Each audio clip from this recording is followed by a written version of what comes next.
Bonjour, mesdames et messieurs. Je m'appelle Ilain Ta et je suis heureuse de me trouver parmi vous pour m'exprimer au nom des jeunes Vietnamiens canadiens de la région de Montréal sur un sujet qui touche profondément les droits de la personne. Le gouvernement actuel du Vietnam priorise ses intérêts économiques au détriment des intérêts et des droits du peuple, en passant un projet de loi qui concéderait des territoires aux investisseurs étrangers, notamment la Chine, pour une durée de 99 ans.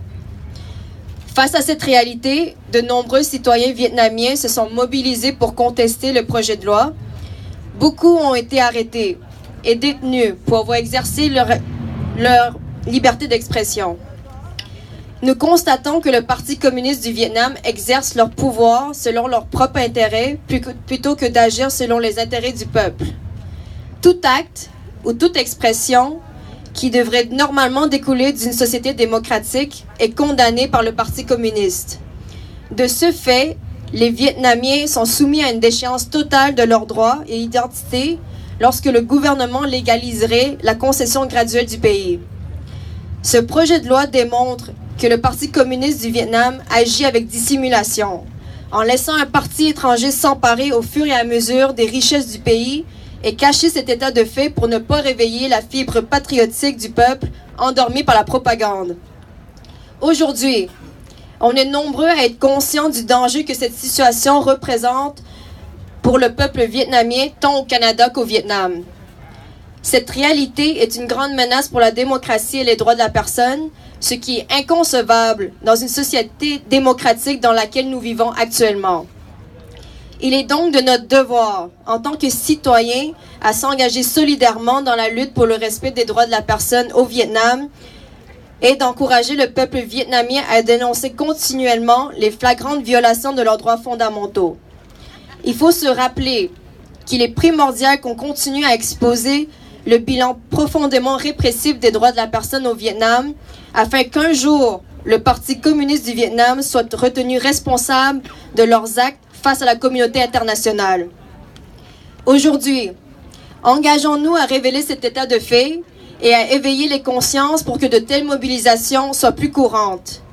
À travers ces mobilisations, cela permettrait au peuple vietnamien d'exprimer leur volonté face aux agissements de leur gouvernement. Mon plus grand souhait est que le Vietnam devienne un pays où l'égalité, la démocratie et les droits de la personne demeurent les grands piliers de la société.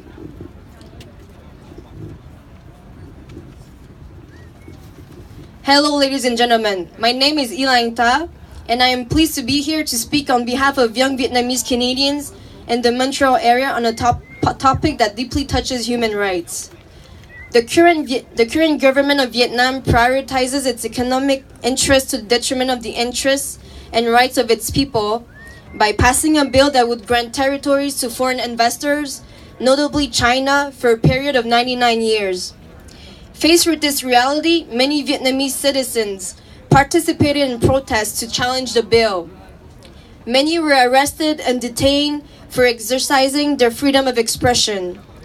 The Communist Party of Vietnam exercises their power according to their own interests rather than acting in the interest of the people. Any act or expression that should normally result from a democratic society is condemned by the Communist Party.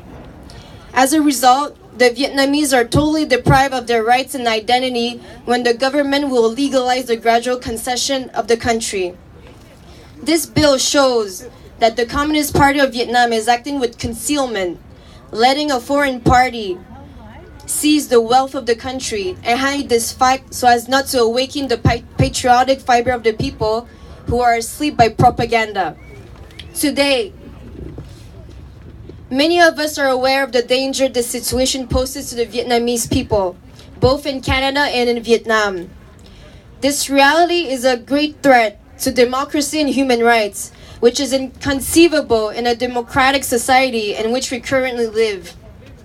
It is therefore our duty as citizens to make a joint commitment to join in the fight for the respect of human rights in Vietnam and to encourage the people of Vietnam to continuously denounce the gross violations of their fundamental rights.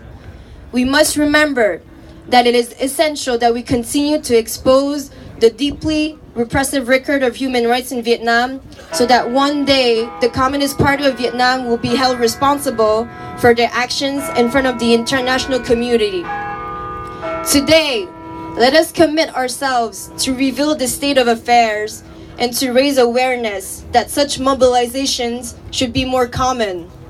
Through these mobilizations, it would enable the Vietnamese people to express their will against the actions of their government.